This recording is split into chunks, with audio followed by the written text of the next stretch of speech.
KBS 열린 토론.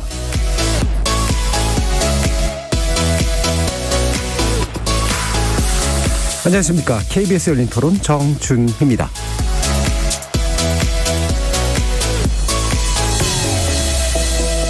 KBS 열린 토론 미디어 비평 코너, 좋은 언론, 나쁜 언론, 이상한 언론으로 여러분을 만납니다.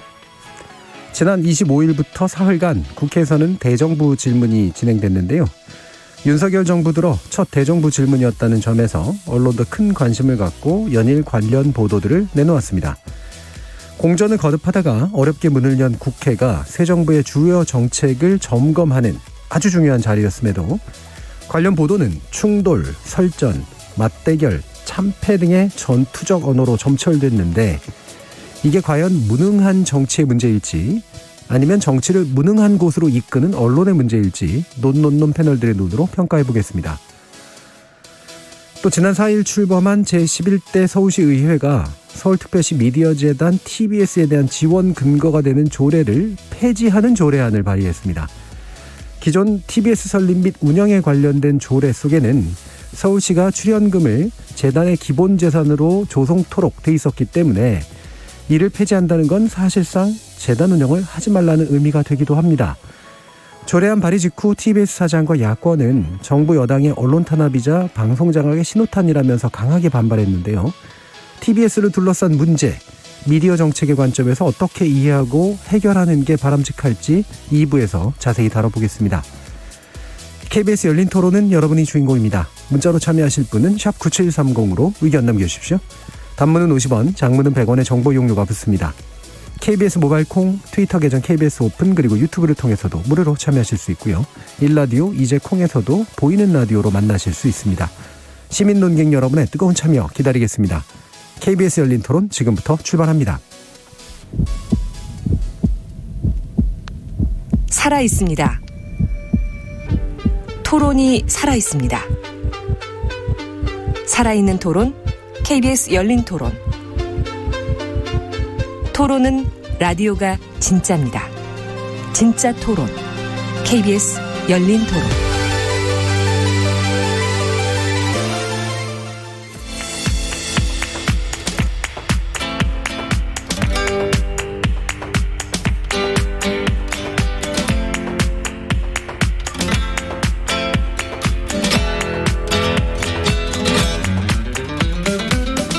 좋은 언론, 나쁜 언론, 이상한 언론?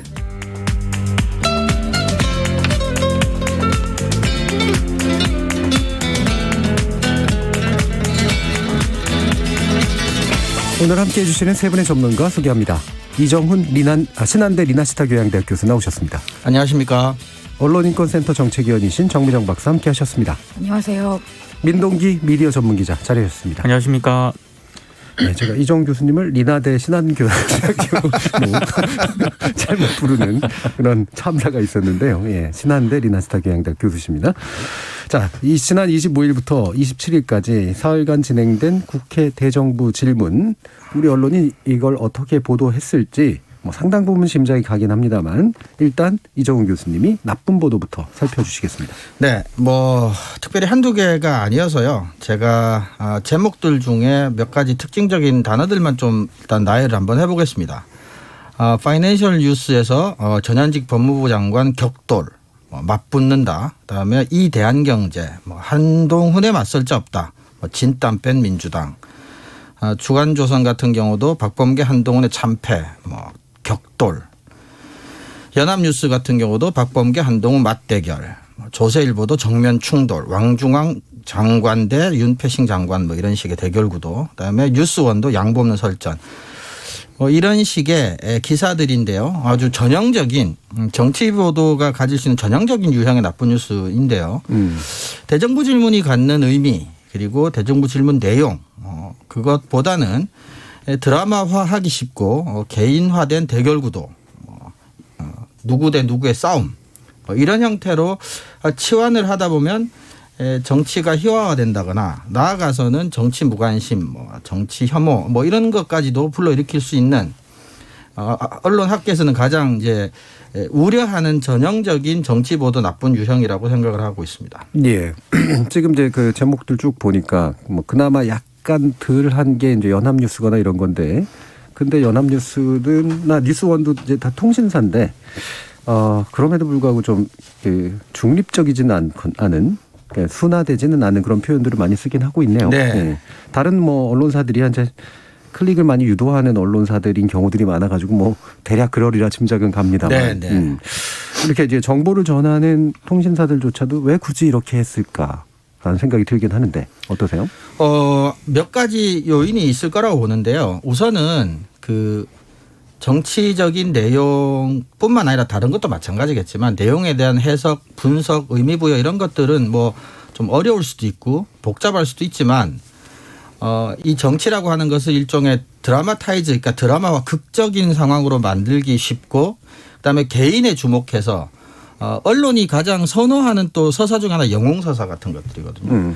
그러니까 이거는 사실은 포털 중심의 디지털 저널리즘 이전에도 언론에서 정치 보도를 이런 식으로 많이 해왔습니다. 특히 선거 보도 같은 경우도 우리가 이제 경마식 보도라고 하지만 굉장히 틀에 박힌 오랫동안 고쳐지지 않는 정치 보도의 나쁜 관행 중에 하나라고 봅니다. 네. 자, 그럼 다른 분은 어떻게 생각하시는지 모르겠는데 제가 이제 아까 그 처음 소개할 때도 이게 정치가 문제가 있어서 그 문제가 반영이 되는 건지 아니면 정치를 문제 있게 만드는 언론의 시각 때문인지 뭐 이런 게 이제 앞뒤가 좀 섞여 있는 부분인데 사실 그런 생각은 들어요. 박범계 의원 전 법무부 장관이죠. 스스로 나섰거든요. 사실 이른바 이제 맞대결을 자처하고 나섰고 그 전에 그래서 막 라디오나 이런 데 출연해가지고 이제 사전 홍보도 하고 이랬었단 그렇죠. 말이죠. 그러니까 어떤 면에서 보면 박범계 의원 스스로가 그리고 민주당이 일부러 이제 대결 구도를 형성한 전략적인 측면도 있는데 성공의 여부와는 무관하게 자 이런 것도 어떻게 해야 될까라는 생각도 좀 있습니다. 예. 그러니까 저는 박범계 의원이 의도했던 거는 분명히 있었던 것 같고요. 예. 이제 그 의도를 언론들이 잘 캐치를 했던 것 같고 예. 그러면서도 한편으로 드는 생각은 예전에 이제 정치 보도의 가장 큰 문제점 중에 하나가 그냥 양비론이었지 않습니까? 그렇죠. 그리고 이제 새로운 형태의 중계 보도가 나타나는데 이번에는 박범계 장관이 어떤 뭐 지적을 했고 한동훈 장관이 또 어떻게 내용적으로 뭐 논쟁이 일었다. 예. 쟁점이 형성이 됐다. 이렇게 보도를 한 게 아니고요. 제목에서 보시면 아시겠지만 격돌, 맞대결. 나중에 보시면 뭐 누가 승했다 이런 것도 참패 뭐 이런 예. 누가 참패했다 이런 것도 나오거든요. 그러니까 새로운 형태의 어떤 그 양비론이 등장을 한 게 아닌가. 예. 인물 대 어떤 구도만 이렇게 딱 부각을 해서 가치 판단은 싹 빠지는 거죠. 그래서 이렇게 흥미 위주로 되는 거고 사실 이렇게 뭐 박범계 장관이라든가 박범계 의원과 한동훈 장관이 이렇게 대결하는 모습은 그냥 어떤 내용적으로 뭔가 소수를 했을 때보다는 그렇게 제목을 뽑아버리면 그렇게 구도를 만들어버리면은 클릭수는 훨씬 잘 나오거든요. 예, 그렇죠. 예, 저는 그런 측면도 있었다라고 보고 제가 한 가지 의심을 하는 거는 스타 장관이라는 얘기를 예. 그 윤석열 대통령이 하지를 않았습니까?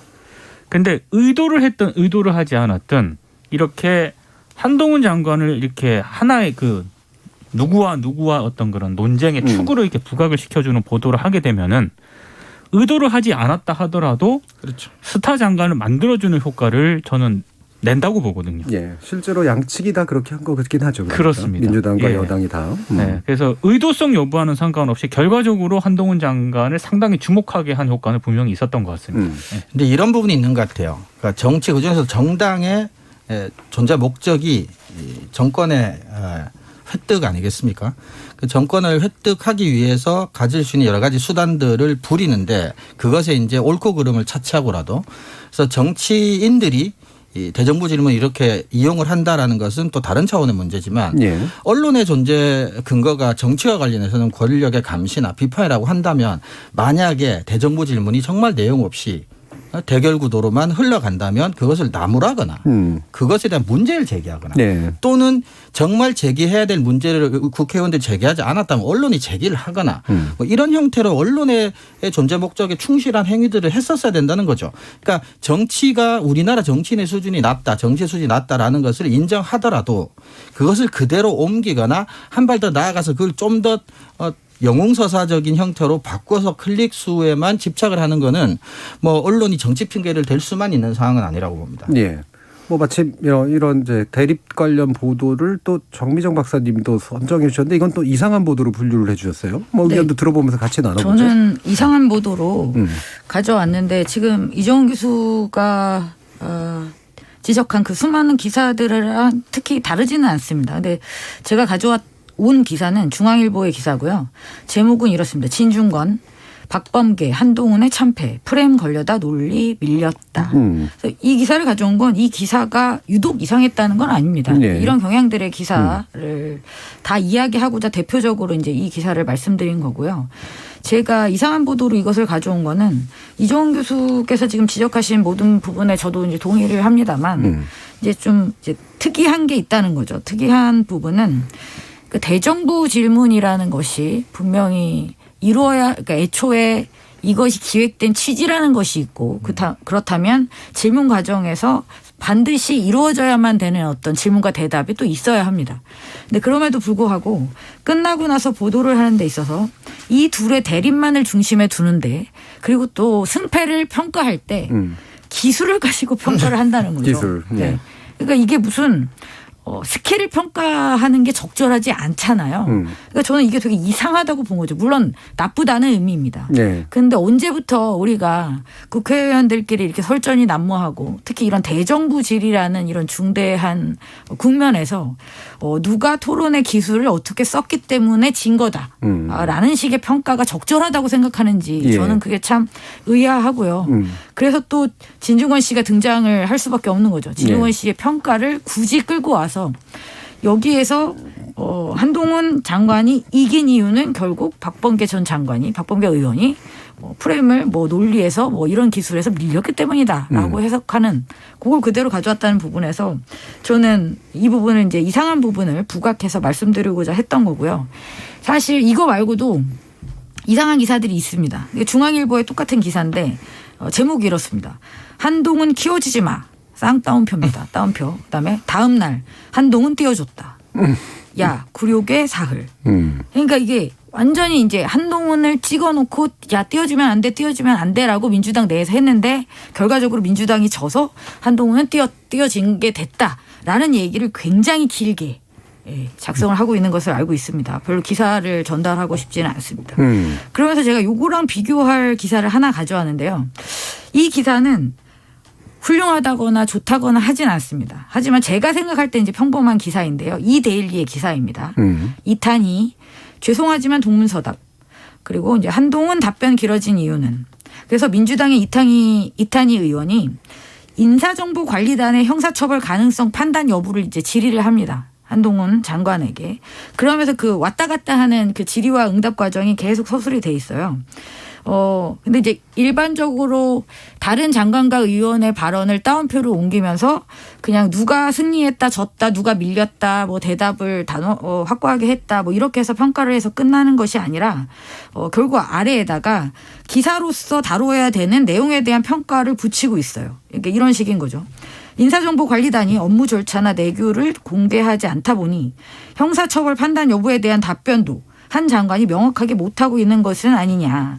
한 장관이 법적 판단, 위법 소지는 판단한다라고 계속 반복해서 얘기했지만 결국 형사처벌 판단 여부에 대해서는 끝까지 명확한 답변을 피했던 거는 인사정보관리단이 사실상의 검찰 사정 기능까지 대행한다는 우려를 피하기 위한 차원이었던 것으로 보인다. 필요한 해설이네요. 굉장히 적절하고 핵심을 지르는 분석을 붙이고 있는 거죠. 물론 이 분석이나 이 의견에 동의하지 않을 수는 있겠습니다만 저는 기사 작성은 기본적으로 이렇게 이루어져야 된다고 보는 거죠. 자, 의원이 장관에게 질문을 했는데 그 질문의 요지가 무엇이었는지 그다음에 그렇다면 한 장관이 계속 이렇게 이 질문에 피해갔던 이유는 또 무엇인지에 대해서 기사가 적절한 해설을 하고 있었어요. 그래서 좋은 기사로 이것을 가져올 수는 없지만 제가 생각하는 대정부 질문에 있어서 가장 일반적이었어야 하는 기사의 유형은 이런 방향이 아닌가라는 생각이 기본적인 유형이었으면 좋았겠는. 그러니까 이제 보면은 결국 이 얘기인 것 같습니다. 이제 지금 오늘 보니까 정정 박사님이 나쁜 보도, 이상한 보도, 좋은 보도까지 한 방에. 요 대결 구도를 가지고 이제 쭉 표현해 주셨는데 대체로 좀 나쁜 쪽에 해당하는 것은 일단은 승패의 프레임으로 너무 한정해서 바라보고 있고 승패를 판단하는 기준을 기술 걸기로 그렇죠. 해석을 하고 있다. 어떤 기술을 썼느냐로 승패 판단의 기준을 두고 있다라는 거고 좀 더 좋은 쪽 내지 이제 좀 더 평범했으면 좋겠는 쪽은 내용 위주로 가고 승패에 대한 판단을 내리기보다 그 내용을 적절히 요약해 주면서 그 요약된 맥락에서 이를테면 이게 왜 부족했는지 또는 왜 괜찮았는지를 해설해 주는 그런 쪽으로 가는 게 정치 정보를 제공하는 데 있어서는 그렇죠. 합당한 방법이 아니냐 이런 이제 의견을 주셨습니다. 자, 더 얘기 나눠보죠. 민노기 기자님. 그러니까 이게 일종의 몇 대 몇 이런 게 있었잖아요. 네. 그런 게 이게 신문 제목 뽑기라든가 네. 기사 작성에 옮겨온 게 아닌가 저는 그렇게까지 의심을 하고 있거든요. 네. 그러니까 굳이 대정부 질문이라든가 뭐 상임위 전체 회의에서 국회의원과 장관 사이에 오간 질문을 내용 위주, 쟁점 위주로 정리를 하면 되는 것이지 거기에 누가 이겼고 누가 졌다라는 거를 굳이 언론들이 이렇게 할 필요가 있나라는 생각이 드는데 그럼 이걸 왜 할까? 몇 대 몇. 일종의 약간 게임 같은 걸 굉장히 많이 하지 않습니까? 그렇죠. 젊은 친구들은. 그러니까 이제 그런 거에 익숙해지면서 기사 작성도 약간 그런 어떤 형식을 좀 취하려고 했던 게 아닌가 약간 저는 개인적으로 생각을 하고 있고요. 그리고 정미정 박사님께서 이상한 보도 이제 몇 개 소개를 해 주셨는데 저는 진짜 이상한 보도도 저도 몇 개 좀 한 2개 가져와봤거든요. 근데 정말 이상합니다.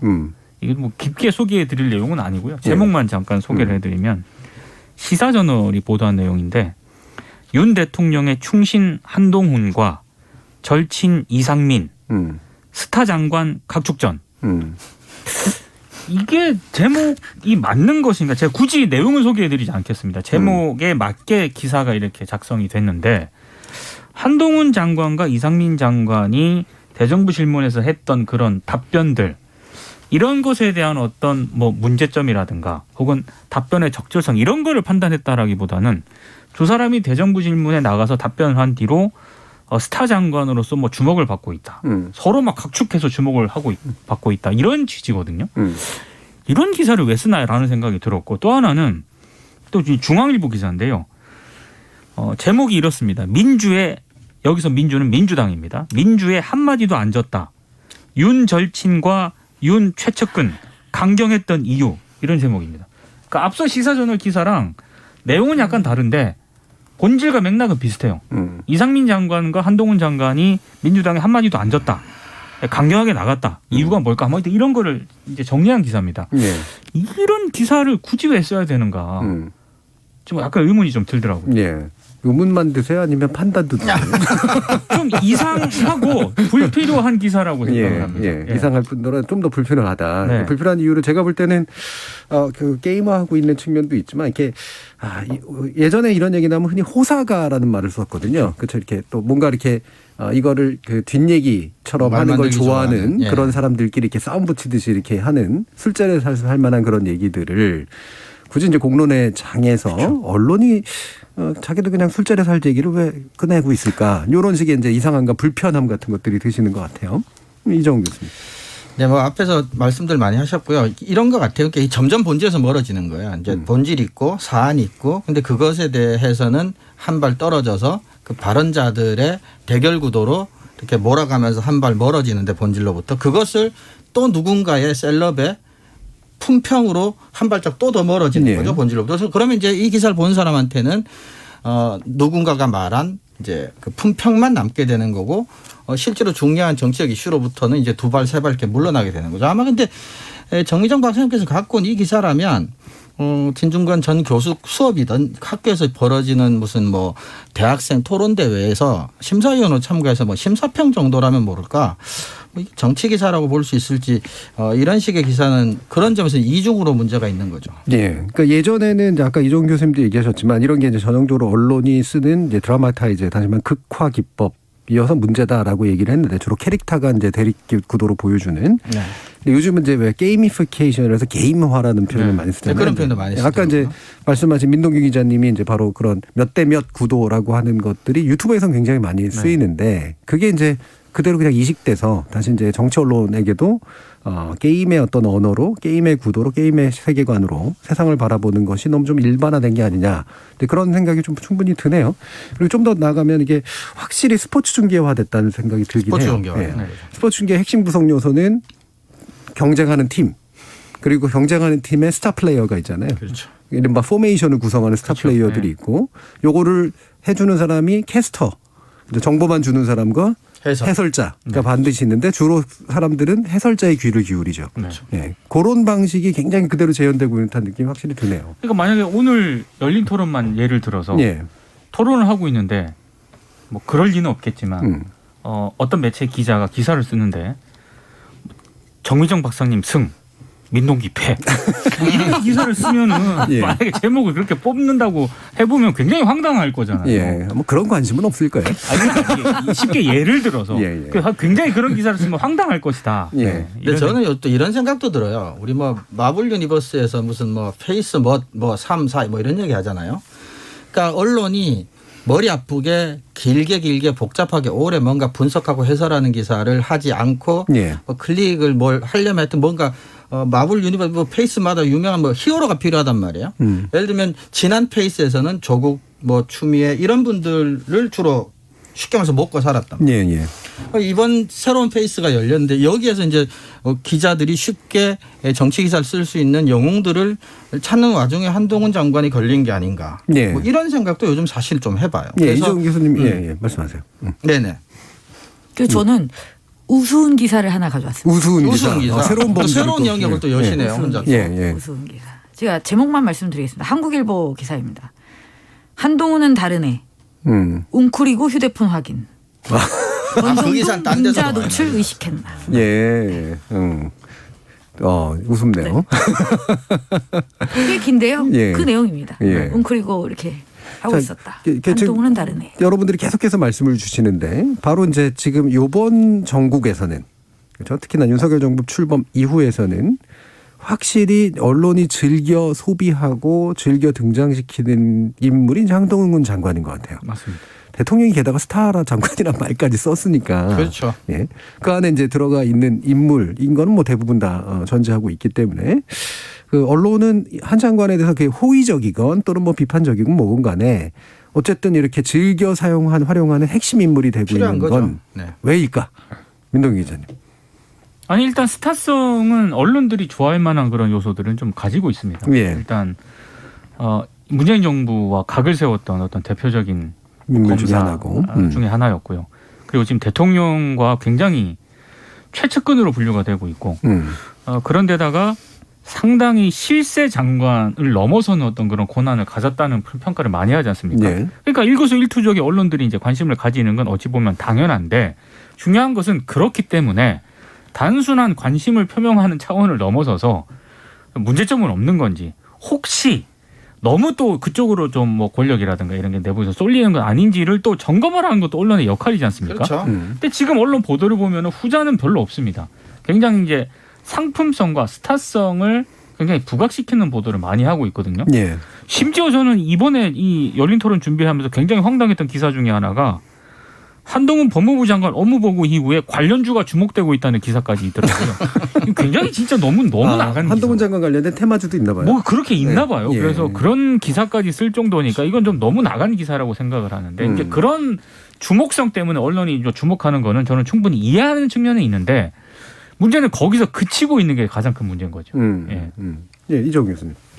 네, 저도 사실은 비슷한 생각을 해요. 근데 저는 개인적인 것도 분명히 있다고 봐요. 그러니까 뭐냐 하면 한동훈 장관이 검사했을 때부터도 언론과의 관계가 되게 뭐 그렇죠, 좋고 사실은. 언론을 네. 소위 말해서 기술적으로 잘 상대하는 검사 중에 한 네. 명으로 유명했지 않습니까? 이른바 언플을 잘하는 네. 언론 플레이를 잘하는 그래서 그 기사를 받아야 되고 기사거리를 받아야 되는 기자 입장에서는 뭐 정치적인 뭐 진보 보수나 호불호를 떠나서 굉장히 중요하고 좋은 취재원으로서의 관계를 오랫동안 유지해온 것도 저는 그래서 정치적인 애정이 아니라 그냥 취재원으로서의 애정 같은 것들은 저는 기자들에게도 우호적으로 있지 않나라는 생각도 좀 해봅니다. 그렇죠. 저는. 예전에 실제로 우호적인 감정을 가졌던 기자들이 여전히 있을 테고. 그렇죠. 그 기자로부터 이제 뭔가 뭐 이른바 그 평을 들었던 그래서 나름의 기대를 갖고 또 계속해서 한 장관에 주목하는 기자들이 또 후배 기자들이 있을 테고. 수 있죠.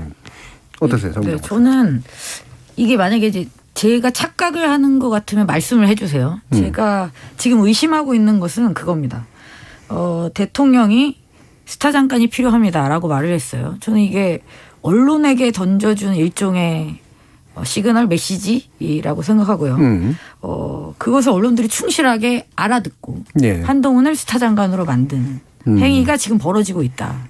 그러니까 이것이 뭐 누가 공문으로 써서 치밀하게 기획하지는 않았다고 하더라도 서로 이 앞단 뒷단에서 어떤 일이 벌어질지를 다 예상을 하고 그렇게 메시지를 던진 것이고 그렇게 언론들이 또 충실히 받아서 목적한 바를 이루고 있다. 지금 형국은 저는 그렇게 보고 있습니다. 어떻게 제가 과도한 네. 오해를 하는 걸까요? 그러니까 이 부분을 예를 들면 이제 그 윤 대통령이 구체적인 어떤 방침을 지시하고 언론이 그래서 그걸 구현해 주거나 수행해 줬다라고 얘기하면 과하겠지만 말씀처럼 이제 일종의 힌트를 준 거고 그 힌트가 이제 어디로 튈지는 몰랐는데 그래서 일부러 스타 장관을 만들어줬다기보다는 이렇게 스타라는 말이 계속해서 남는 거잖아요. 그렇죠. 예, 그러니까 누군가에게를 계속 주목하고 뭔가 그거를 상품화하고 스타성을 부여하는 그런 방식으로 쫓아가서 스스로도 성공했다. 뭐 이런 정도는 해석이 가능할 것 같은데요. 근데 사실 한동훈 장관과 관련해서 굉장히 호의적인 기사들이 많이 나오고 있긴 합니다만 예. 언론 입장에서 보면은 문제 삼을 대목들이 적지 않거든요. 그렇죠. 단 한 가지만 딱 예를 들면은 최근에 이제 한동훈 장관이 기자들하고 질의응답을 하는데 이제 어느 정도 시간이 돼서 그걸 이제 접으려고 하는데 한동훈 장관이 그런 얘기를 했습니다. 불편한 질문도 받아야 된다라고 해서 이제 추가적인 질문도 받는 그런 모습들이 나왔어요. 그래서 이제 그런 것들도 제목이라든가 이런 게 뽑혀서 기사화가 됐거든요. 그러니까 그런 부분만 보면은 뭐 불편한 질문도 받는 어떤 한동훈 장관의 모습이 많이 부각이 된 거지 않습니까? 네. 근데 이제 다른 매체 이를테면 뭐 뉴스버스의 어떤 기자 같은 경우에는 아예 연락을 차단시켰다. 그 뉴스버스 기자가 기자 수첩으로 썼거든요. 그래서 제발 연락 좀 받아달라는. 그러니까 선별적이라는 얘기죠. 네. 그래서 굉장히 선별적으로 이렇게 접근을 하고 있는 걸로도 좀 비판할 수 있는 지점이 있는데 사실 이 뒤쪽 같은 얘기는 거의 안 나오는 상황이거든요. 예. 그러니까 이게 확실히 이제 물론 기자들이나 현재 언론의 생리상 되게 좀 잘 쓰일 수 있는 인물이고 스스로도 잘 활용하는 인물이기도 하다라는 점, 이른바 스타성이라고 하는 것을 부인하기는 어려울 것 같은데 이게 왜 명목적으로라도 그런 게 있잖아요. 권력 감시 맨날 하잖아요. 그러면 대표적으로 이른바 여기서 제목에 왕중한 장관이라는 되게 이상한 표현을 썼으면 장관은 장관이지 무슨 왕 중의 왕입니까? 그렇죠? 근데 그런 권력자, 핵심 권력자에 대해서 명목적으로라도 또는 약간의 알리바이성으로라도 일정한 검증들을 하는 그런 식의 언론적 태도랄까? 이런 것들은 좀 필요할 것 같은데 그것조차 이제 잘 없나 봐요. 그러니까 언론이 해야 될 최소한의 기능에 대한 고민조차도 사치스러울 정도로 클릭이나 생존만이 절대적이고 유일한 목적으로 남아있다면 이해할 수 있는 일이죠. 왜냐하면 한동훈 장관이라고 하는 소위 말하는 퍼블릭 피겨가 갖는 기사성, 그러니까 그 사람이 나에게 주는 기사거리들, 이것들이 나의 기사가 민주주의 제도에 갖는 기능이나 역할까지 생각이 아직 가지도 않고 그냥 그것만에 집중하고 있다면 한동훈 장관은 언론인들에게 굉장히 좋은 그리고 가치 있는 취재원인 거죠. 저는 참 기사를 보면서 참 한가하다는 생각을 많이 했습니다. 지금 이 기후 위기가 이렇게 임박해 있고 경제는 지금 어떻게 될지 한치 앞을 모르고 다들 불안하잖아요. 그럼 이 상황에서 대정부 질문에서 반드시 다루었어야 될 것은 무엇인지. 심지어 코로나도 다시 확산이 되고 있어서 되게 불안한 상황입니다. 그러면 무엇을 질문했어야 하고 그러면 정부 단에서는 또 무엇을 답했어야 되는지 정도는 해서 나왔어야죠. 지금 이렇게 한가하게 누가 이겼네 졌네 기술이 좋았네 나빴네 역시 장관이 뛰어나네 왕중환이네 이렇게 한가한 소리만 계속 하고 있을 때냐 그런 생각이 많이 듭니다. 네. 뭐 한가하다는 표현은 뭐 저는 정확한 표현인 것 같아요. 이게 뭐 여당이 됐건 야당이 됐건 정부가 됐건 언론이 됐건 간에 한가한 느낌이 확실히 좀 들어요. 정말 한가한 지금 위기의 심각성 측면에서 보면은 뭐 맨날 우리가 심각할 수만은 없지만 적어도 심각할 건 심각하게 좀 받아들이는 태도는 좀 필요한데 전체적으로 보면은 제가 정치가 문제냐 언론이 문제냐라고 얘기했지만 사실 이 둘 사이의 관계가 워낙 공모적 관계여가지고 지금은 그렇죠. 이게 정파적이라기보다 이제 공모적인 측면이 좀 있는 것 같아요. 근데 예를 들면은 지금 민주당 전당대회 관련된 오늘 주제는 아닙니다만 이거를 얘기하는데도 그 정치인들이나 언론이나 비평가들이나 다 하나같이 흥행을 얘기하는 게 저는 되게 좀 그렇거든요. 어떻게 전당대회나 당대표 선거에서 그냥 대놓고 공식적으로 흥행이라는 언어를 쓰지? 그러니까 대단히 그 미디어 산업적 언어인데 그게 정치로 투입되고 정치가 당연하게 그걸 생각하고 그리고 다시 언론들은 흥행 요소가 적다는 둥 많다는 둥 이런 식의 얘기를 하는 것. 여기도 보면은 지금 제목들 나오는데 97그룹 단일화하나 뭐 이런 게 핵심적인 내용이 되고 그렇죠. 이게 너무 좀 공모적 관계가 좀 심해지고 있다는 생각은 확실히 드는데 이거하고 연관해서 한 가지 또 지적해 봐야 될 게 한동훈 장관이 과거에 이제 티타임 제도라든가 이런 검찰의 핵심 언론과의 관계를 만들어가는 제도를 비공식적인 브리핑의 형태였던 이 제도를 이제 부활하기로 결정을 했습니다. 검찰 공보 규정을 바꾸는 방식이었었죠. 그렇죠. 언론의 반응과 언론을 바라보는 언론 학자들이나 비평가들의 반응은 좀 다를 수도 있을 것 같은데 어떻게 평가해 주시는지요? 민노기 기자님. 그러니까 이게 2019년 11월에 중단이 됐었거든요. 조국 전 법무부 장관 때 이게 중단이 된 겁니다. 근데 저는 약간 우려되는 측면이 있습니다. 특히 이게 티타임 같은 경우에 이제 어제 티타임을 가졌는데 티타임 시간에 기자들이 집중적으로 물어봤던 사안은 크게 두 가지였습니다. 탈북어민 강제 북송 사건 그리고 서해피서 공무원 월북 조작 사건. 여기에 이제 질문이 집중이 됐거든요. 네. 티타임이기 때문에 약간 비공개 형식이었고 약간 백그라운드 브리핑 비슷하게 진행이 됐기 때문에 기사화가 많이 되지는 않았는데 그럼에도 불구하고 굉장히 검찰이 앞으로 이 사건을 법률적으로 검토를 했을 때 문제가 될 수 있다라는 취지의 기사는 나왔거든요. 많이 나왔습니다. 의외로. 그러니까 사실 이게 피의 사실이라든가 이런 거를 좀 형사사건 공개금지 규정에 따라서 이걸 중지한 건데 그러면서도 피의 사실을 이렇게 언론에 공개해서는 안 된다라고 얘기를 하면서도 검찰이 두 사건에 대해서 앞으로 어떻게 할 것이라고 하는 거는 다 공개가 돼버렸어요. 지금. 그러니까 저는 티타임 형식의 언론 플레이는 마치 검찰이 피의 사실을 공개할 수 없다는 원칙을 지킨 것처럼 됐지만 이 사건을 우리는 좀 끌고 갈 거다라는 취지의 방침은 나왔거든요. 그러니까 이게 일종의 언론 플레이 아니고는 달리 해석이 안 되는데 그렇죠. 기자들도 이걸 모르지는 않을 터인데 또 분명히 또 기사를 썼습니다. 기자들은 좋아하겠죠. 문제점이 이 기사화되는 것 자체가 저는 문제의 하나라고 생각을 합니다. 저는 이 티타임 제도가 부활됐다는 것 자체에 주목하는 기사가 없다는 게 또 문제라는 생각이 들거든요. 좋아하니까. 그러면 애초에는 왜 없앴으며 그러면 없앨 때 어쨌든 논쟁적이었어요. 그때도. 그 의견을 좀 충분히 다뤄주고 그렇다면 지금 왜 부활됐으며 이들의 의지와 의도는 무엇이며 그래서 우려되는 부분은 무엇이고 그래서 또 얻을 수 있는 부분은 무엇인지에 대해서 어느 정도 설명이 되어야 우리도 판단할 수가 있는 거죠. 근데 마치 당연히 부활된 것처럼 그냥 전제를 하고 그다음에 거기서 나온 정보를 그냥 계속 그러니까 역시 검찰의 입을 통한 검찰발 보도가 더 많아질 수밖에 없는 거죠. 저는 문제라고 봅니다. 근데 이거를 일반 제조업으로 비교를 해보면요. 언론을 이런 거예요. 그러니까 안정적이고 비교적 저렴한 원료 공급처가 확보가 돼 있어야 돼요. 그렇죠. 기자 입장에서. 그러니까 이제 취재원이죠.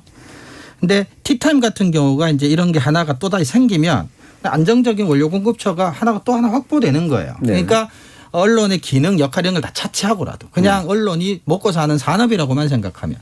근데 문제는 취재원하고 언론하고 관계가 사실은 언론 학계에서 이제 그걸 줄다리기 터그워라고 하는데 이제 서로 끌고 땡기고 하는 정도의 관계여야 하는데 근데 취재원이 절대적 우위에 놓이는 관계가 대표적인 게 이제 검찰 언론 법조 이쪽 그렇죠. 관계죠. 그래서 이쪽이 훨씬 더 이제 언론이 열위에 처할 수밖에 없는데 그런 상황에서 티타임 제도가 부활되면 언론에 대한 검찰의 정보 우위는 훨씬 강화되고 법무부의 정보 우위는 훨씬 강화되고 한마디로 언론에 대한 어떤 정보를 가지고 통제하는 게 훨씬 더 수월해지는 거죠. 그런데 아까 제가 한동훈 장관이 언론에게 인기가 있다라고 하는 게 바로 이런 거예요. 이제 그게 통제를 받든 안 받든 장사의 입장에서 보자면 안정적인 정보공 원료 공급처를 하나 또 하나 주니까 언론인들은 좋아할 수밖에 없는 거예요. 그러니까 통제당해서 싫은 것보다는 기사 쓰기가 더 편해지고 쉬워졌다는 점만 생각한다면 기자들은 당연히 좋아하겠죠. 예. 좋아하는 일이니 환영하지는 못할 망정 비판하는 기사를 쓸 리가 없는 거죠. 예. 그러니까 이제 정확한 지적을 해주셨는데 예전에 티타임을 계속해서 문제 삼았던 중요한 이유가 정보가 대단히 일방적이고 비대칭적으로 흐르는 상태에서는 언론이 더 많은 정보 공개를 요구하는 것처럼 보이지만 사실상은 주도하는데 끌려갈 수밖에 없다는 하는 점. 이 부분인데 이거를 굳이 부활을 한 이유. 그러니까 이제 그 부분을 살리겠다는 거잖아요. 그렇죠. 네. 예. 그래서 모든 어떤 우리가 부정적으로 바라보는 제도도 일정한 긍정성은 원래 보통 가치가 있게 돼 있는데 조금이라도 긍정적인 요소가 뭐가 있을까라고 한번 생각해 보면 뭘까요? 기자들 입장에서 기사 쓰기 쉽고 편하고 하는 것 정도 말고는 그러니까 공익의 관점에서 보면 사실 그렇게 긍정적인 걸 찾기는 좀 어려울 것 같은데. 저는 기자들의 편의성 측면에서는 굉장히 매력적인 어떤 티타임 제도인데 그것이 진짜로 정말 어떤 그 독자라든가 시청자 입장에서 공익적인 요소가 좀 발견이 될 수 있을 만한 요소가 있는가 그건 잘 모르겠습니다. 제 의견은 아닙니다만 국민의 알 권리라던데요. 그게 이제 일반적으로 내세우는 거잖아요. 근데 이제 보면 그게 저도 이제 굳이 유일하게 붙잡고 있는 건데 조금이라도 좀 깊이 있는 정보 다만 공표되기 어려운 것들을 일단 알려서 배경에 대한 이해를 높인다 정도는 이제 이해가 가요. 그럼 이해를 높였으면 그렇게 높여진 이해가 사실 일방적으로 주어진 이해니까. 그렇죠. 플러스에서 뭔가 다른 취재를 촉진하면은 저는 그게 그나마라도 괜찮을 것 같거든요. 얘기는 다 들었는데 오케이 이게 맞나? 그러면 다른 걸 취재를 한다든가. 근데 이 가능성이 거의 없고 안 한단 말이에요. 그게 이런 거예요. 국민에게 알릴 권리겠죠. 그게 뭐냐면 국민이 알 권리라고 하는 건 국민들이 알고 싶은 이제 정보 중에 일정 정도는 취재원한테 불리한 정보일 수도 있어요. 포함되어 있을 수밖에 없겠죠. 비판적인 정보나 견제하는 정보. 근데 티타임과 같이 이제 비공식적으로 이루어진 이런 곳에서는 취재원이 자신에게 불리할 정보를 굳이 은밀하게 불러다가 공개할 이유가 없어요. 네. 그러니까 취재원이 알리고 싶을 권리를 행사할 뿐이지 국민의 입장에서는 취재원에게 불리하더라도 반드시 알아내야 될 정보를 일부러 불러 모아서 일부러 주겠어요. 차까지 타주면서. 네. 그걸 정용 박사님이 몰라서 얘기하신 건 아닌 것 같고. 아, 네. 그러니까 화내시는 겁니까? 아니요. 정 박사님이 화내는 게 아니라 그거를 국민의 알 권리라고 이야기하는 사람한테 내는 화죠. 국민에게 알릴 권리에 불과합니다. 예. 그래서 뭔가 이렇게 그냥 그렇게라도 좀 더 알아낸 게 있으면 그거하고는 반대 방향으로 이제 추가 취재를 해가지고 하면은 그나마 날 텐데 기자분들이 그럴 것 같지 않아가지고 우려가 여전히 되는데요. 마지막으로 좋은 보도 이야기를 좀 해봐야 될 것 같아요. 민동기 기자님. 오마이뉴스가 7월 27일자에 보도한 내용인데요. 제목이 이상민 입 다물게 한 이탄희. 큰 따옴표로 대우조선 불법엔 왜 한마디 없냐. 네. 이런 제목인데요. 제가 이 기사를 좋은 보도로 가져온 이유는 딱 한 가지입니다. 언론이 이 사안을 제대로 보도를 해야 될 일을 일단 사안 자체가 사안 자체를 이탄희 의원이 대신 해줬기 때문입니다. 예. 저는 그래서 더 주목을 했었어야 된다라고 보는데 기사는 별로 없었습니다. 네, 없었어요.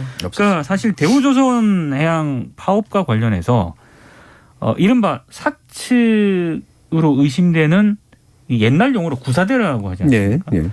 그런 어떤 노동자들에 행사는. 의해서 파업을 벌이고 있는 노동자에 대한 폭행이라든가 폭력행위 등이 상당히 좀 심각했었거든요. 네. 그러니까 이탄희 의원이 그렇게 대정부 질문을 하면서 조금 소개를 해드리면 20일 동안 있었던 일의 극히 일부다. 그 영상을 틉니다. 네. 하청 노동자 1명을 100명 가량이 에워싸고 휴대폰을 빼앗아 바닥에 던지고 끌어내렸다. 여성 노동자들은 박스 더미 밑에 숨어 있었는데 잡아 끌어내린다. 이거 집단 폭행, 집단 손괴 아니냐. 이렇게 질문을 하는데 이상민 장관은 자신이 판단할 지위가 아니다라고 답을 합니다. 네. 그리고 사실 농성의 원인과 관련해서 뭐 여러 얘기가 있는데 그 아주 좁은 공간에서 그 수십 일 동안 농성을 벌였던 유채한 씨 있지 않습니까? 네. 이 유채한 씨가 왜 배 안으로 들어갔는가? 이 부분은 언론들을 통해서 거의 보도가 안 된 사안인데 이탄희 의원이 이렇게 얘기를 합니다. 전치 12주가 나오는 폭력을 피하려고 있을 곳을 찾다가 배 안으로 들어간 거다. 유조선의 밑바닥 그 구조물에 들어갔다. 용접공인이 끌려나갈까 봐. 가진 도구 가지고 용접을 한 거다. 이거를 알았느냐. 예. 여기에 대한 이상민 행안부 장관의 답변은 자세한 사실관계는 모른다. 거기에 대한 이탄희 의원의 질의는 그것도 모르면서 불법이니 경고한다. 이 말만 앵무새처럼 한 것이냐. 이런 부분이 있거든요. 예. 그러니까 사실 저는 이거는 굉장히 중요한 어떤 사실을 국회의원이 대정부 질문에서 문제화를 시켰다고 생각을 하거든요. 그러고 보니까 참 이런 보도는 없었네요. 거의 문제를 없었죠. 제기하는 예. 거는. 근데 이런 사안이 있었다는 것도 잘 모르시는 분들이 그러네요. 굉장히 많은데 예. 이거 이거를 자체가 없었으니까 사안에 대한 보도가. 국회 대정부 질문에서 국회의원이 행안부 장관을 상대로 질의를 했는데도 불구하고 이게 거의 주목을 못 받았어요. 네. 네. 그러니까 이런 이제 이탄희 의원과 이상민 장관 사이에 이런 이제 쟁점이 왔다 갔다 한 것도 보도를 잘 안 했지만 네. 애초에 이제 이탄희 의원이 그래도 이렇게 말을 했으면 그렇습니다. 몰랐었으면 아 그런 일이 있었나 하면서 네. 뭔가 취재를 한다든가 이랬어야 되는데 그렇죠. 그것도 네. 없었고. 네. 여기서는 이상민 장관이 이기지 않았네요. 그러니까 예. 만약에 앞서 나쁜 보도나 이상한 보도 관점에서 봤을 때는 참패 뭐 이런 식으로. 뭐 이탄희 승, 이상민 패 만약에 제목을 이렇게 뽑았으면 그것도 나쁜 보도가 그것도 되는 거죠. 그렇죠. 물론 이제 입 다물게 한 요것도 약간 좀 걸리긴 합니다만 뭐 네. 대충 그렇게까지 강한 표현은 근데 아니니까. 기사 네. 내용을 보면은 네. 상당히 네, 네. 사실관계, 발언 위주로만 딱 정리를 네. 했기 때문에 저는 왜 이렇게 이 사안에 대해서 언론들이 제대로 주목하지 않을까 이게 굉장히 의심스럽습니다. 네. 전 이게 이상민 장관의 기자회견 자리에서 이탄희 이 의원이라고 이제 이름 적힌 자리에 기자가 들어가서 네. 기자들이 했어야 돼. 맞습니다. 네. 그러면 요 그대로 정말 교과서에 좋은 기자 간담회의 대표로 학생들에게 소개해주고 싶은 정도의 예. 예, 그런 점에서는 역설적으로 너무너무 안타깝네요. 좋은 기사지만. 그러니까 헬기 타고 내려가고 이랬을 때 사실 일부 노동 관련 그 매체들을 중심으로 이 사안이 언급이 되긴 했었거든요. 네. 그럼 기자들이 그 행안부 장관한테 물었어야 된다고 보거든요. 그럼요. 지금 이런 폭력 사태가 발생을 하고 있는데 알고 있느냐. 근데 그런 기사는 거의 없었습니다. 예. 그러니까 이게 적어도 이제 중계 보도도 이렇게 중계하면 그래도 괜찮은 보도잖아요. 네. 그럼요. 그러니까 훌륭하죠. 기본적으로 필요한 내용들을 딱딱딱딱 잡아가지고 이제 핵심 쟁점들을 이렇게 얘기를 해줬고 거기에 특별한 판단이 개입됐다기보다는 이제 두 사람의 쟁점 논의를 위주로 해가지고 또 전달하니까 충분히 그러니까 보는 사람이 판단할 수 있는데 네. 이탄희 의원은 확실히 이탄희 의원도 판사 출신이고 이상민 그 장관도 판사 출신이잖아요. 그렇습니다. 상당히 의도적으로 법률적 용어를 사용하거든요. 네. 그렇죠? 집단 폭행, 집단 손괴라든가 이런 거. 근데 이상민 장관의 대답은 일관되게 비법률적입니다. 되게 신기해요. 예. 네. 그 특성이 굉장히 잘 드러났네요. 판단할 위치가 아니다, 지위가 아니다라는 표현을 썼는데 불법 판단은 또 해버렸어요. 그렇습니다. 자신의 행동에서. 근데 자세한 사실관계는 모른다 이런 답변이 그렇죠. 많습니다. 예. 네. 그래서 되게 좀 특성이 굉장히 잘 드러난 그런 기사라는 생각이 확실히 좀 드네요. 그리고 본질을 일단 이탄희 의원 자체가 본질을 정확히 짚고 있는 것 같아요. 그러니까 노조 측의 불법 행위가 계속 부각되고 있는데 네. 사측의 불법에 대해서 왜 지적을 안 하느냐. 그렇죠. 이 얘기 지금 반복해서 계속 하고 있는데 끝까지 대답을 안 하네요. 그렇죠. 네. 그래서 이거 요 관련된 내용들 이거 이제 실제로 이 질의 과정을 지켜봤던 분들은 있더라고요. 그러니까 TV에서 이제 네네네. 보여주면 네. 그러면서 이제 일반적으로 나오는 이야기들 중에 이번에 이탄희 의원 이야기가 꽤 많이 나오고 이상민 장관하고 이런 얘기들을 했더라라고는 저는 이제 사적인 어떤 커뮤니티나 뭐 이런 데서 이제 주로 봤었는데 이 기사는 그래도 그거를 굉장히 좀 잘 요약적으로 보여줬고 그렇죠? 다른 보도들은 그러나 상당히 없었다. 네. 라고 요약할 수 있을 것 같습니다. 자, 이렇게 좀 뭐 사실 이 좋은 보도라는 게 그렇게 어려운 보도는 아닌 것 같은데. 맞습니다. 네. 그럼요. 아까 이제 정미정 박사님도 이제 평범하다라는 그런 표현을 썼지만 늘 이 좋은 보도가 이제 막 엄청나게 훌륭해서 꼽기보다는 그냥 이 정도는 해줬으면 하는 그런 소망도 잘 우리가 이루어지고 많은 걸 있는 바라지 않습니다. 예. 그런 게 이제 좀 문제긴 하네요.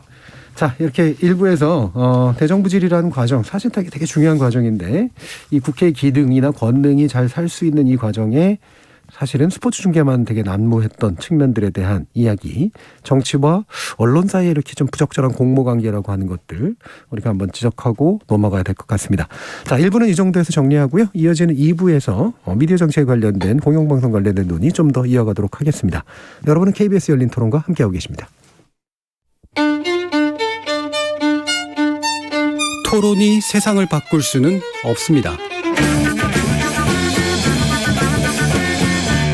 하지만 토론 없이 바꿀 수 있는 세상은 어디에도 없습니다.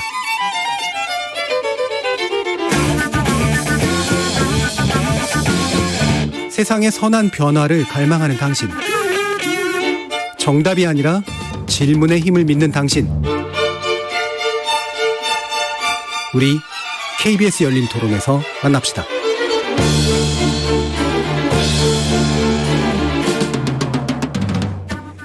KBS 열린 토론, 좋은 언론, 나쁜 언론, 이상한 언론 2부에서는 언론인권센터 정책위원이신 정미정 박사, 민동기 미디어 전문기자, 신한대 리나시타 교양대학 이정훈 교수 이렇게 세 분과 함께 서울시 의회가 발의한 TBS 설립 및 운영에 관한 조례 폐지안에 관련된 논란 한번 짚어볼 텐데요.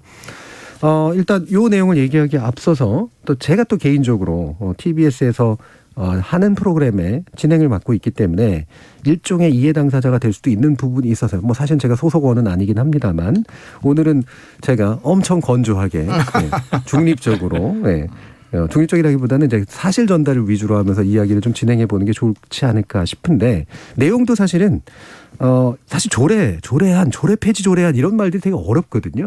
도대체 이게 제도적으로 무슨 의미인지 미디어 정책 관점에서 이게 어떤 일들이 벌어지고 있는 건지를 청취자들께서 좀 더 이해 가능한 형태로 좀 해설해 주시는 이런 쪽이 좀 더 좋지 않을까 싶은데요. 관련해서 이 부분은 민동 기자님 제일 잘하시는 영역이니까 한번 부탁드리겠습니다. 국민의힘 소속 서울시 의원 76명이요. 지난 4일에 서울시 미디어재단 TBS 설립 및 운영에 관한 조례 폐지 이 조례안을 공동 발의를 했습니다. 저 흥미로운 조례안이에요. 조례 폐지 조례안. 조례 폐지 조례안을 발의를 한 그런 사안인데요.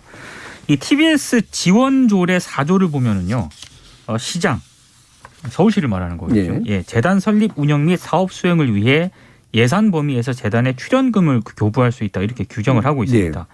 이 규정 때문에 서울시가 해마다 TBS에 300억 정도 되는 예산을 이제 지원을 하고 있거든요. 근데 만약에 이제 이 조례안을 폐지를 하게 되면은 사실 서울시가 TBS에 지원할 수 있는 이 근거가 사라지게 되는 거기 때문에 사실상 TBS는 서울시로부터 받는 예산 지원이 끊기게 되고요. 그러면 지금 TBS 같은 경우에는 상업 광고를 못하게 돼 있거든요. 그러니까 서울시로부터도 지원이 끊기고 상업 광고도 못 받는 상황이 되면은 사실상 TBS는 조금 극단적으로 말씀을 드리면은 문을 닫게 될 수도 있는 그런 상황이 올 수도 있다. 그래서 TBS 구성원들은 상당히 이 사안을 심각하게 받아들이고 있고요.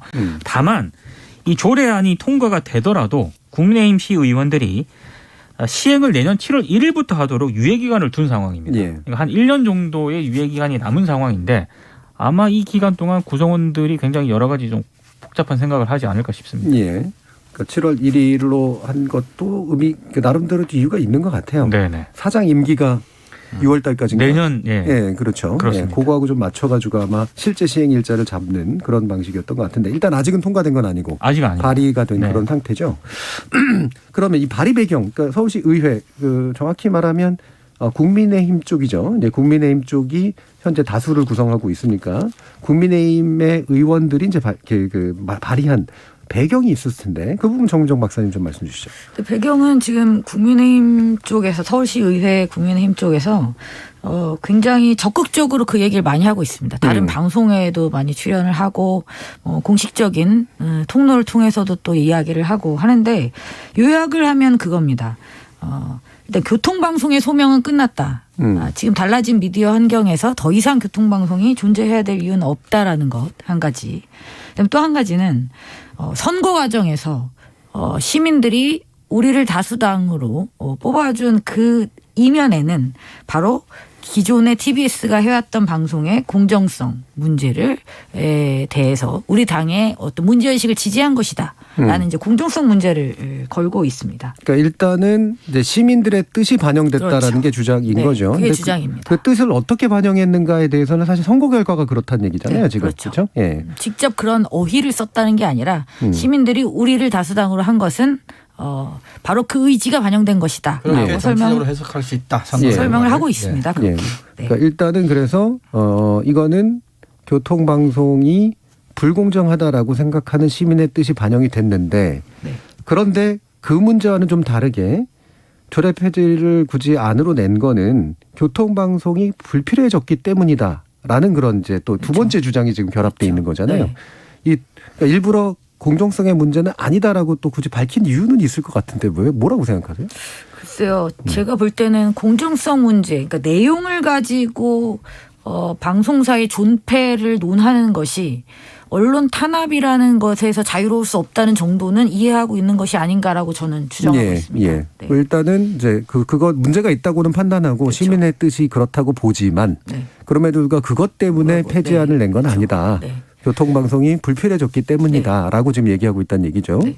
그래서 이제 저는 말씀드리고 싶은 게 지금은 TBS가 그러니까 많은 분들이 이제 익숙해서 자꾸 교통방송이라고 네. 하시는데 교통방송 TBS가 서울특별시 미디어 재단 TBS로 완전히 바뀌었거든요. 네. 이름 자체도 이제 교통방송이 아닙니다. 그러니까 서울특별시 미디어 재단 TBS예요. 그리고 지금 폐지를 하겠다는 그 조례가 만들어지고 이 서울특별시 미디어 재단 TBS로 전환되었던 이유가 지금 국민의힘에서 주장하고 있는 이유와 유사합니다. 그렇죠. 네. 달라진 미디어 환경에서 더 이상 교통방송, 교통정보의 제공만을 위한 방송의 필요성은 떨어질 수밖에 없다. 그렇다면 시민이 필요한 영역으로 방송의 영역을 확장할 필요가 있겠다. 라고 생각한 거죠.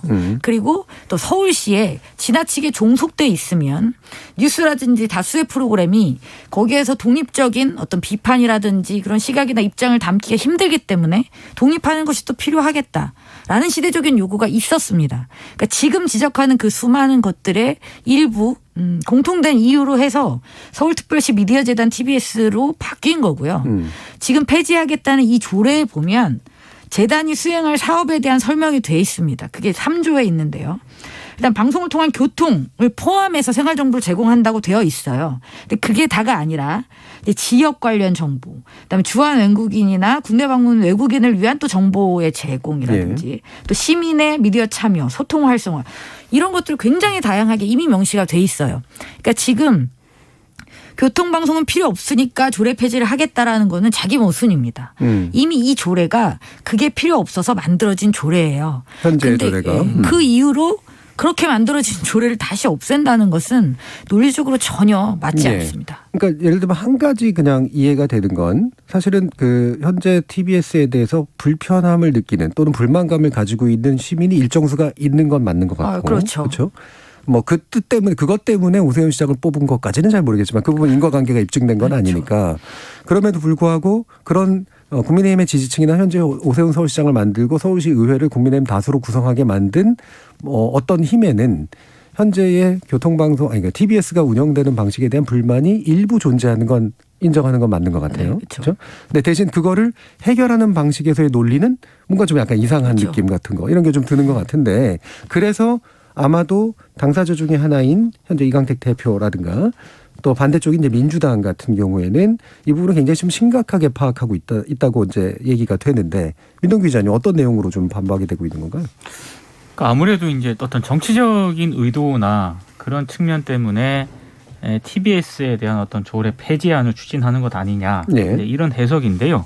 간단하게 말씀을 드리면 지금 TBS 같은 경우에는 서울시의 어떤 그런 문제지 않습니까? 서울시 의회 그리고 오세훈 서울시장 산하에 뭐 TBS 미디어 재단이 있는 거니까 거기서 벌어지는 일이긴 한데 어찌됐든 이게 방송과 관계된 일이다 보니까 방송사가 어떤 프로그램이라든가 특정 프로그램이라든가 방송 내용이 마음에 들지 않는다고 이렇게 조례를 통해서 사실상 재정적인 압박을 가하는 게 이제 정치적 탄압 아니냐라는 해석이 있는데 그것과는 또 다른 축으로 이건 이제 TBS 사안이고요. 또 다른 축으로는 지금 한상혁 방송통신위원장이라든가 혹은 KBS와 MBC에 대한 이 집권 여당의 어떤 공개적인 불만들이 계속 터져나오고 있는 상황이잖아요. 네. 권성동 지금 국민의힘 원내대표 같은 경우만 하더라도 뭐 민주노총이 KBS와 MBC를 장악하고 있다. 뭐 이렇게 얘기를 계속적으로 하고 있고 이 문제 제기는 아직 철회가 되지 않았습니다. 네. 그러니까 이런 식으로 이제 압박이 되고 있기 때문에 결국에는 언론 노조라든가 이런 쪽에서 문제 제기하는 거는요. TBS는 굉장히 약한 고리. 그러니까 서울시 의회라든가 서울시장이 국민의힘이 이제 장악을 했기 때문에 손쉽게 이제 TBS에 대해서 이제 변화를 추구할 수 있는 상황이지 않습니까? 그래서 약한 굴이고 결국에는 이 TBS가 이런 식으로 뭐 경영진이 뭐 교체가 된다든가 예. 혹은 TBS의 어떤 방송의 어떤 법적 지위가 뭐 만약에 변화가 된다라든가 이렇게 됐을 때 그 다음은 이제 방통위, KBS, MBC 이런 식으로 이제 넘어갈 수도 있다. 연쇄적으로 이게 방송 장악 논란이 벌어질 수도 있다. 아마 이런 측면을 언론 노조라든가 시민단체에서는 굉장히 좀 우려하고 있는 그런 상황인 거죠. 그러니까 일단은 현재 그 국민의힘 측에서 또는 서울시 측에서 이제 진행하고 있는 현재 방식이 지나치게 폭력적이다라고 하는 인식이 있는 것 같고. 네. 두 번째로 이제 이게 단지 TBS에만 끝나는 문제가 아니라 장기적으로 KBS나 MBC 같은 공영방송이나 국가가 출자한 방송이나 이런 식의 것들에 대해서 과거에 이제 이명박 정부라든가 이런 데 있었던 것과 유사한 역방송 장악하는 그런 식의 그 전략들과 연결돼 있다라고 보기 때문에 비판적인 거다. 그러니까 저는 그런 오해를 좀 불식시키기 위해서라도요. 예. 지금 국민의힘이라든가 국민의힘 서울시 의회 의원들이 최소한의 절차적인 어떤 그런 그 과정은 좀 지켰으면 좋겠어요. 이게 왜냐하면 TBS 미디어 재단을 설립을 할 때도요. 굉장히 여러 과정을 거쳤습니다. 공청회 거치고 그랬죠. 재단 설립 타당성 연구했고요. 그리고 재단 법이나 토론회 거쳤고요. 그리고 TBS 조례 시민 공청회 거쳤고요. 예. 그리고 국민의힘이 참여한 조례 심의 절차까지 거쳤습니다. 그런 과정을 통해서 TBS 미디어 재단 설립을 한 거거든요. 그게 최초 제안부터 하면 5년 정도 걸린 걸로 굉장히 알고 오래 있어요. 걸렸어요. 오래 걸렸죠. 예. 예. 그런데 TBS의 이런 그 완전히 어찌 보면 문을 닫게 할 수도 있는 이런 상황을 지금 서울시 의회가 추진을 하는 거잖아요. 국민의힘 서울시 의원들이. 그런데도 불구하고 뭐 전문가 자문단을 구성을 한 것도 아니고 공청회라든가 토론회를 과연 제대로 거쳤느냐. 네. 저는 그것도 아닌 것 같거든요. 굉장히 급하게 추진을 하고 있습니다. 그러다 보니까 정치적인 오해를 불러올 수밖에 없는 상황이라고 저는 생각을 하거든요. 예. 그러니까 뭐 주된 출발점이 시민의 뜻을 반영했다라고 하면 그 구체적으로 반영할 수 있는 근거를 제시하는 것도 상당히 중요한 방법일 텐데 뭐 아주 단순한 여론조사 부분부터 해가지고 시민공청회라든가 심각한 게 또 뭐냐면 지금 그래서 조례를 만약에 폐지를 했어요. 그다음엔 어떻게 그렇죠. 그 다음이 잘 안 보이긴 지금 합니다. 그 다음이 전혀 없어요. 얘기가 없죠 지금. 진짜 큰일 납니다. 그렇게 없애면 진짜.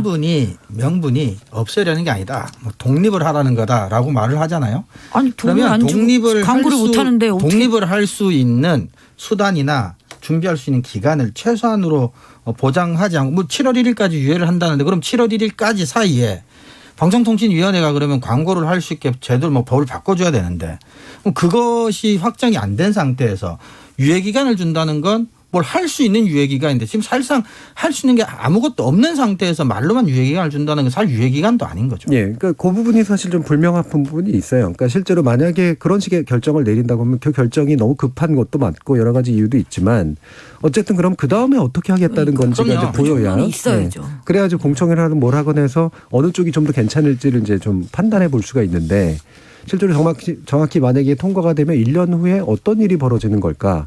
이를테면 알아서 상업방송사로 민영화가 되는 걸까? 그렇죠? 상업방송으로 먹고 살 수 있게 만들어지는 걸까? 즉 매각한다는 얘기죠. 이런 경우에는. 아니면 그냥 없어지는 걸까? 근데 또 이런 얘기도 하거든요. 만약에 필요하다면 그 직원들의 어떤 고용 연소성을 보장하기 위해서 최대한 흡수하도록 노력하겠다. 그 얘기는 없어지는 거고 직원들은 예를 들면 서울시 산하재단이라든가 기타의 것으로 이제 돌아간다 이제 이런 식의 방송 얘기거든요. 만들던 사람이 어디로 돌아갑니까? 네. 근데 그런 식의 얘기인데 제가 이제 이 부분은 이제 정보를 전해드리기 위해서 하는 말씀인데 그런데 또 최근에 나온 얘기는 시장이 아마 그런 얘기 발표했을걸요. 서울시가 앞으로 공공기관의 인력을 자신 산하의 공공기관의 인력을 늘릴 일은 절대 없을 거다. 어떻게 하겠다는 겁니까? 그러면 이 인력을 흡수할 수 있는 데가 어디지? 라고 하는 그런 의문도 생기고 그래서 이 이후에 대한 사항이 되게 불투명해서 뭐를 하겠다는 이게 걸까? 공영방송 뭐 이런 어떻게 보면 참 우아하고 이상적인 이야기가 될 수도 있겠다는 생각이 드는 게 지금 구성원들은 완전히 공포일 거예요. 이렇게 대책도 하나도 없이 이후에 어떻게 한다는 말도 없이 당장 이렇게 하니까 이 불안과 공포는 도대체 누가 책임질 수가 있겠습니까? 그리고 세상에 어떤 시의회가 국민을 대리하고 시민을 대리하는 의회가 그 시민들로 구성되어 있는 그 일자리를 이렇게 한순간에 이럴 수는 없는 겁니다. 저는 이게 공영방송 문제까지 안 가도 이건 발생해서는 안 되는 일이라고 생각합니다. 기초적으로 이제 상식적으로 일어나는 네. 일은 아닌 것 같다라는 말씀이신데 이종훈 교수님, 뭐 서울시 의회 측이나 국민의힘 그 지역 의회의 의원들이나 여기서 뭔가 특별히 이야기하고 있는 나름의 논리적 근거랄까 이런 게 좀 있나요?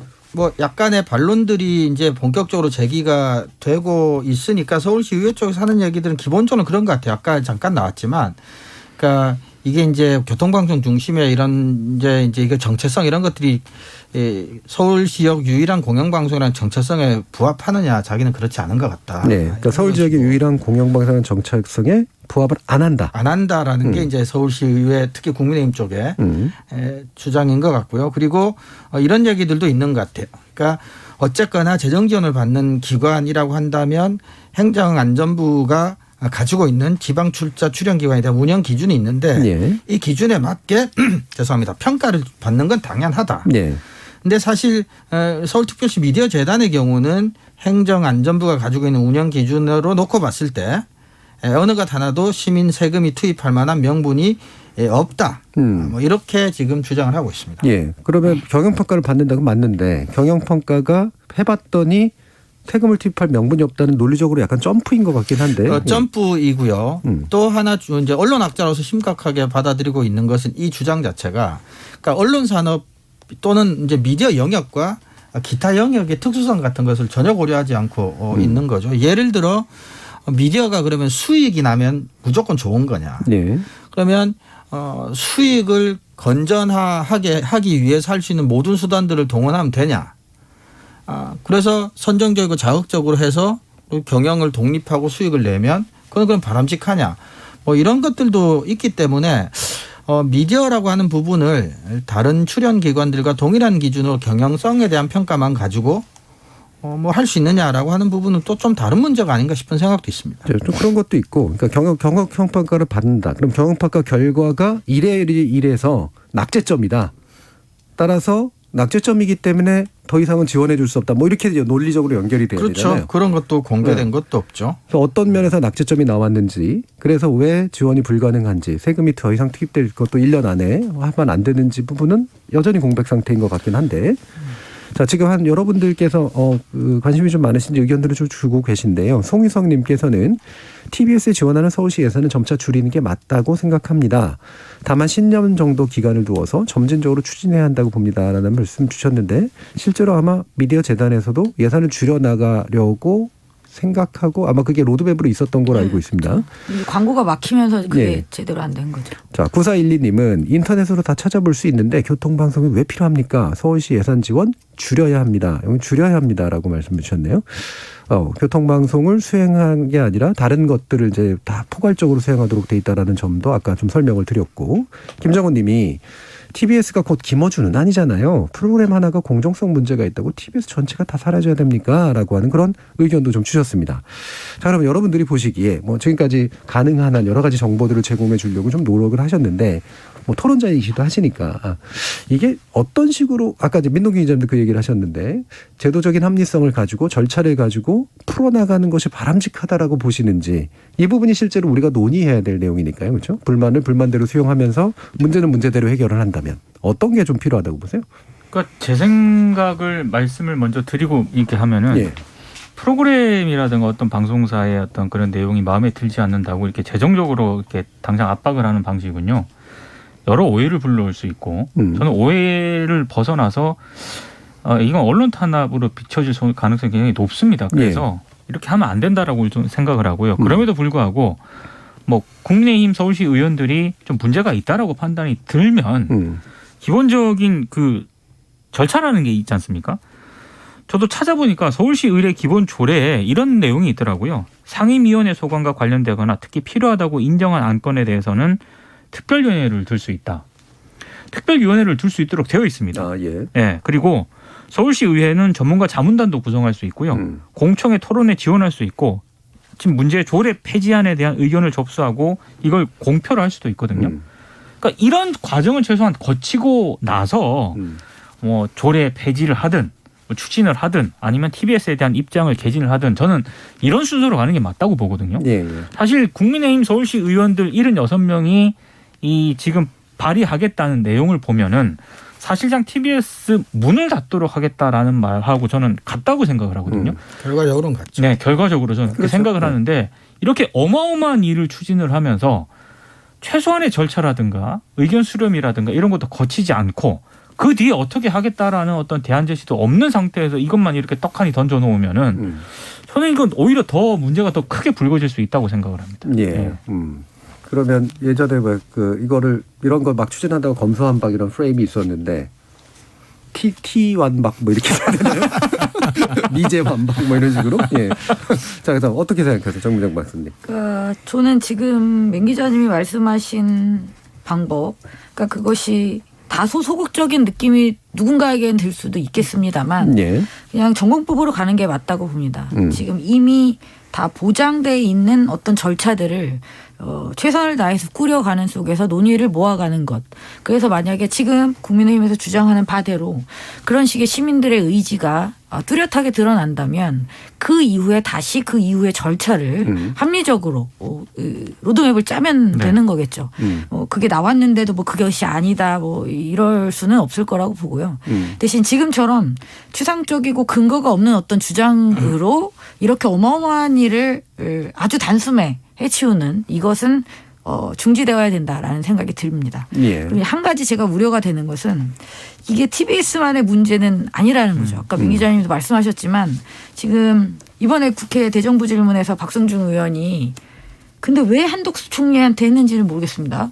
당연히 방통위원장한테 했어야 될 질문을 방통위원장을 그냥 앉혀놨죠. 있으니까 지금.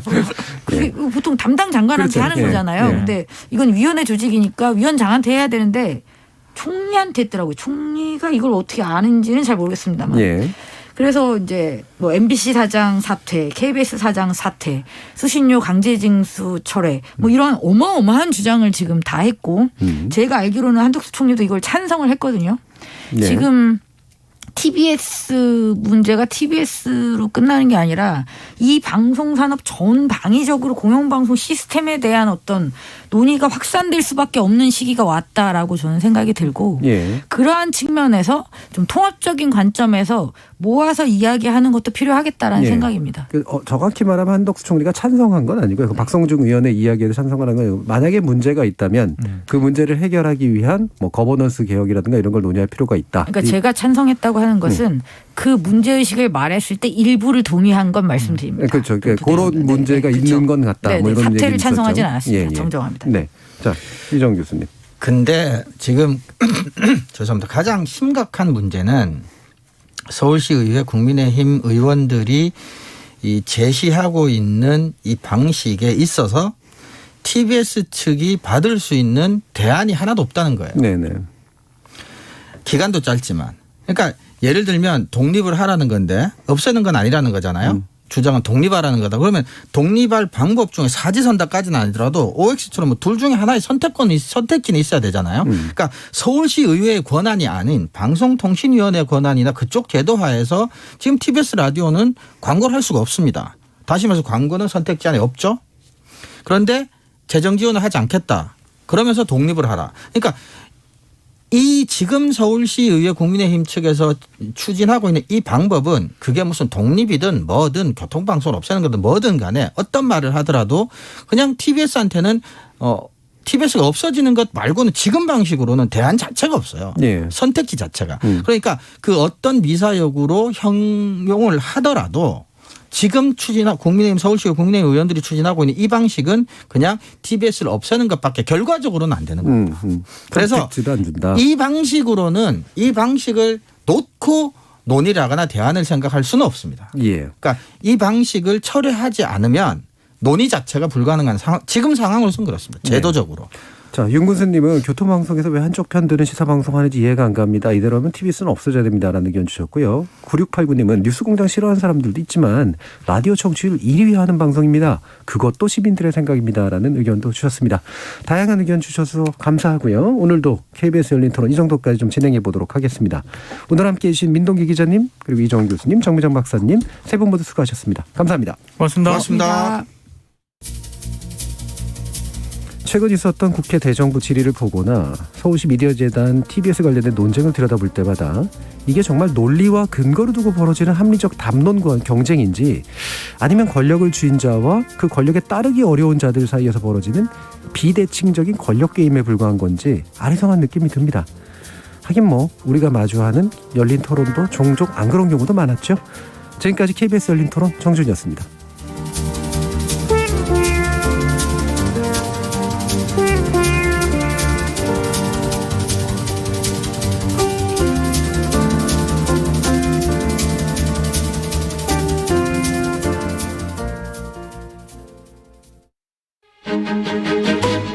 코로나19가 면역 감소와 새로운 변이 확산으로 다시 증가하고 있습니다. 이에 따라 방역도 다시 강화되는데요. 고위험군